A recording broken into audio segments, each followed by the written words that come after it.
Single dad David spent his last $27 on a birthday doll for 6-year-old Emma, not knowing the kind store owner who gave him a discount was secret heiress Sophie Matthews.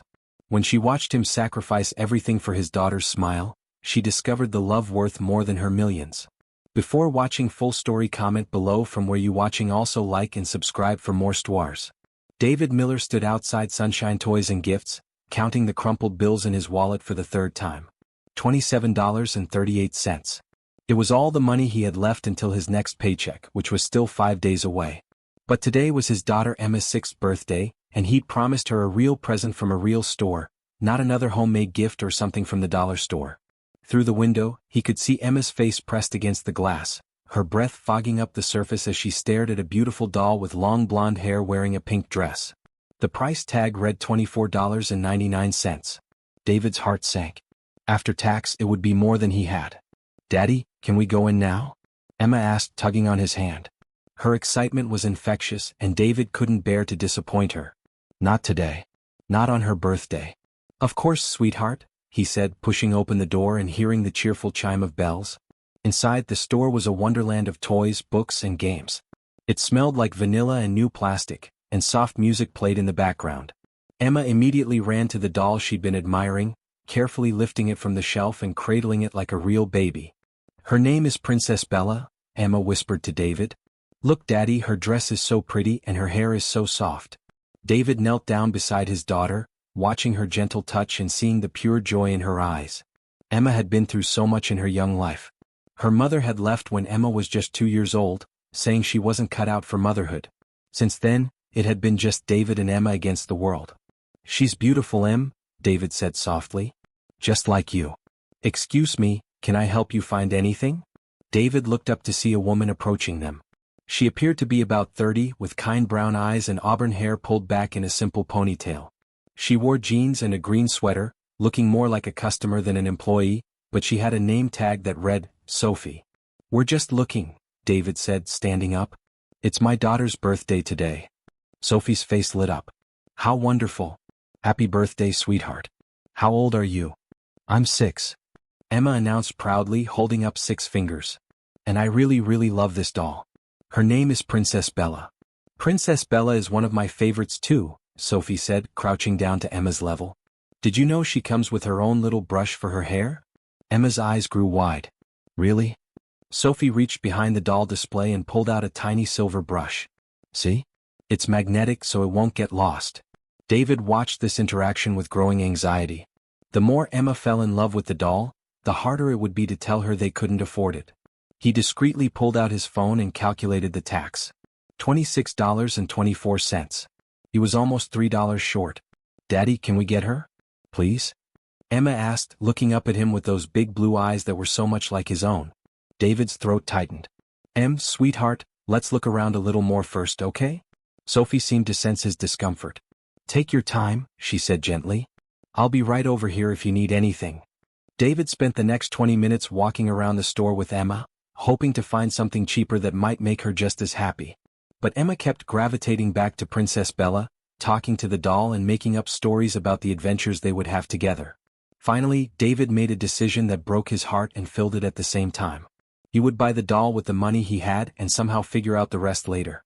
Maybe he could ask Sophie if the store would take a check for the difference, even though his account was nearly empty. "Emma, you really love Princess Bella, don't you?" "More than anything, Daddy. She's perfect." "Then let's get her for you." Emma's squeal of delight attracted the attention of other customers, but David didn't care. His daughter's happiness was worth everything. They approached the counter where Sophie was waiting. She had been watching them the entire time, and something about the father-daughter pair had touched her deeply. She'd observed David's internal struggle, seen him counting his money when he thought no one was looking, noticed the worn patches on his jacket and the carefully mended tear in Emma's dress. "Did you decide on Princess Bella?" Sophie asked with a warm smile. "Yes, please," David said, placing the doll on the counter.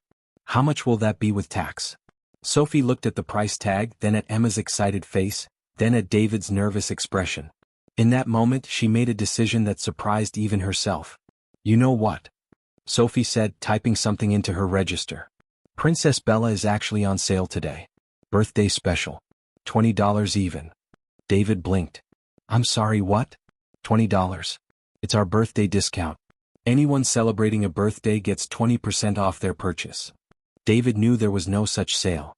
The price tag clearly showed $24.99, and he hadn't seen any sale signs in the store. This woman was being kind to them, and it made his eyes water with gratitude. "Are you sure?" he asked quietly. "Absolutely," Sophie said firmly.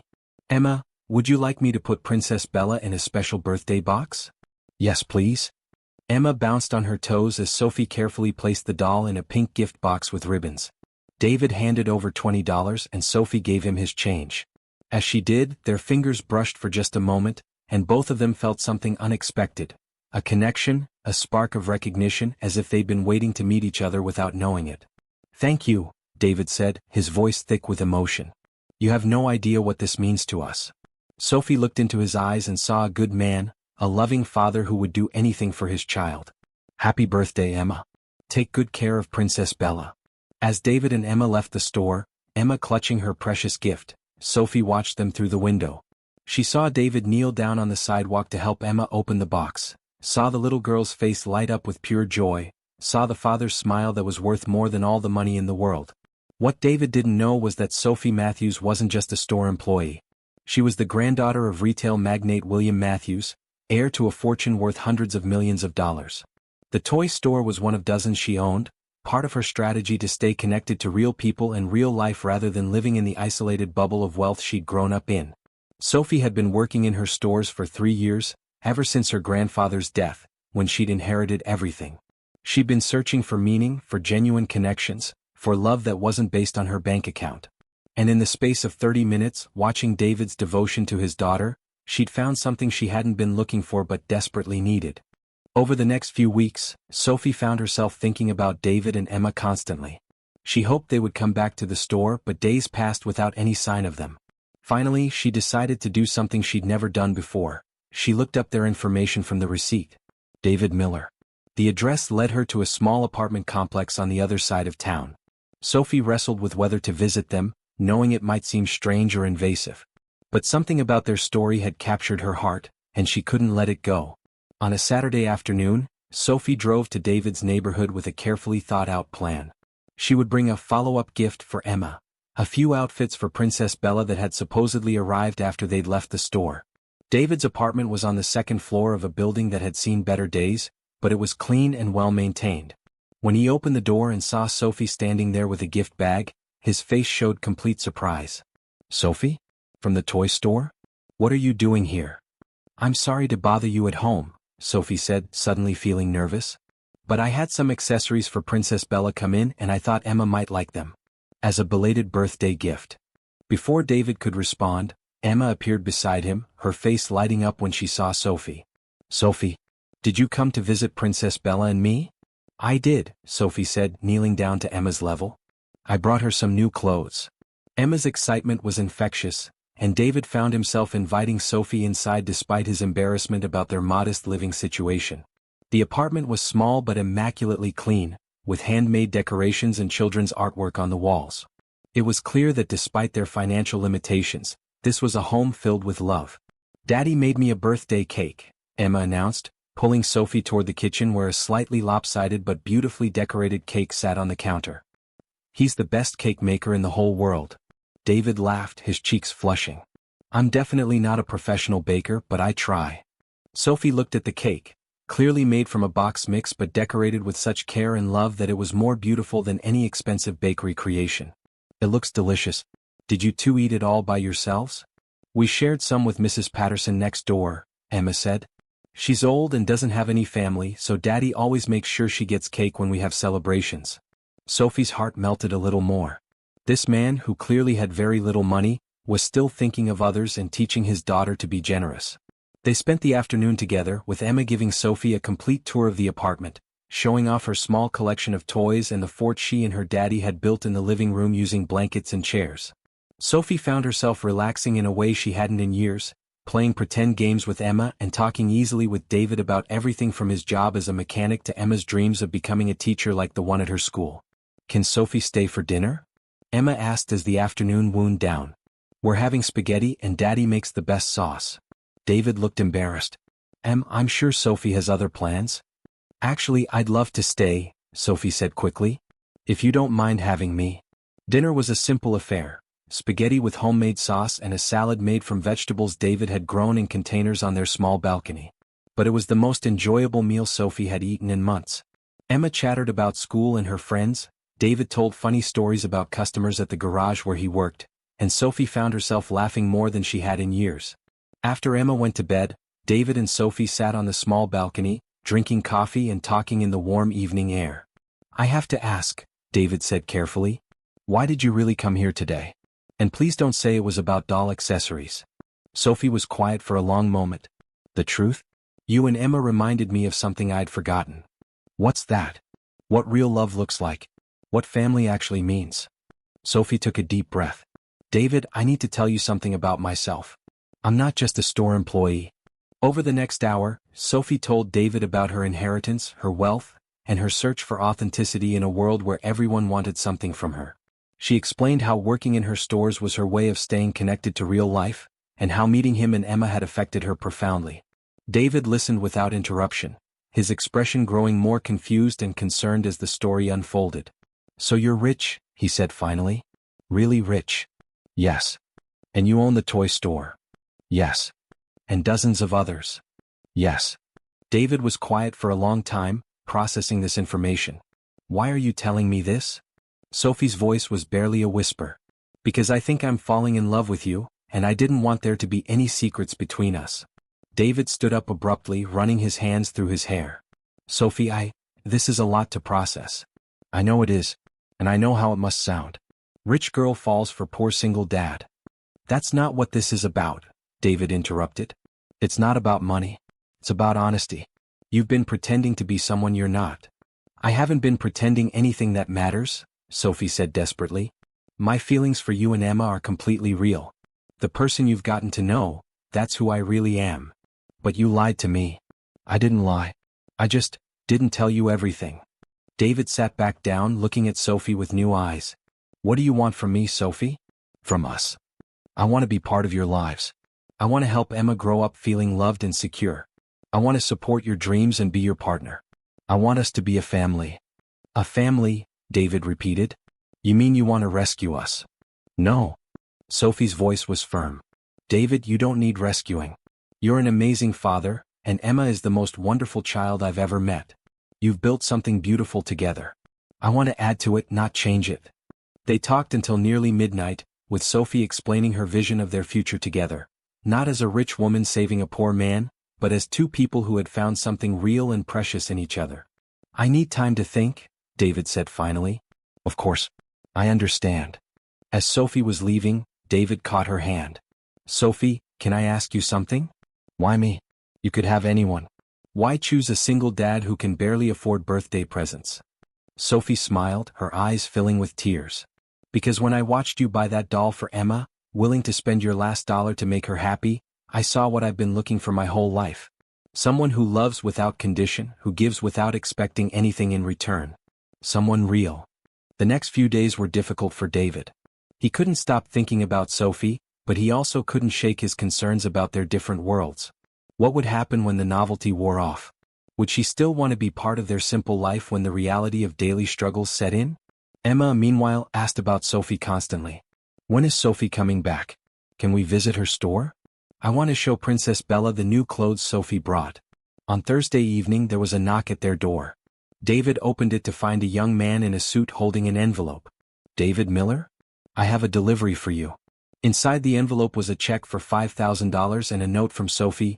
This isn't charity. This is a signing bonus for a job offer. Matthews Automotive is opening a new location and needs an experienced mechanic to help run it. Better hours, better pay, full benefits. If you're interested, call me. If not, keep the check anyway as a thank you for showing me what really matters. Love, Sophie. David stared at the check and the job offer, his emotions swirling. Part of him wanted to tear it up, to prove that he couldn't be bought. But another part of him, the practical father part, recognized this as an opportunity to give Emma a better life. He called Sophie that night. Is this real? He asked without preamble. The job, I mean. Completely real. I've been planning to expand into automotive repair for months. I need someone I trust to help me do it right. And if things don't work out between us personally? The job is yours regardless. But David, I hope you'll give us a chance. The next Saturday, Sophie took David and Emma to see the location for the new automotive shop. It was perfect. Modern equipment, good lighting, and an office where Emma could do homework after school while David worked. What do you think? Sophie asked as Emma ran around the empty space, her voice echoing off the walls. I think, David said slowly, that I've been an idiot. Sophie's heart stopped. What do you mean? I mean, I've been so worried about protecting my pride that I almost missed out on the best thing that's ever happened to us. David turned to face her fully. Sophie, I love you. I love your kindness, your generosity, your way with Emma. I love how you make us both laugh and how you've brought light back into our lives. But. No buts. Just love. Pure and simple. Sophie threw her arms around him and Emma ran over to join their hug. Does this mean Sophie is going to be my new mommy? Emma asked with 6-year-old directness.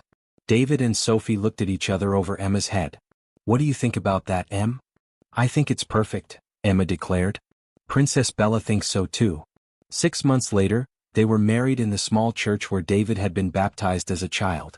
Sophie wore a simple white dress, Emma was the flower girl in a pink dress that matched Princess Bella's, and the ceremony was attended by their closest friends and the neighbors who had become like family. David's best man was his co-worker from the garage. Sophie's maid of honor was Mrs. Patterson, the elderly neighbor who had become like a grandmother to Emma. During the reception held in the church hall with homemade decorations and a potluck dinner, Sophie pulled David aside. Do you ever regret it? She asked.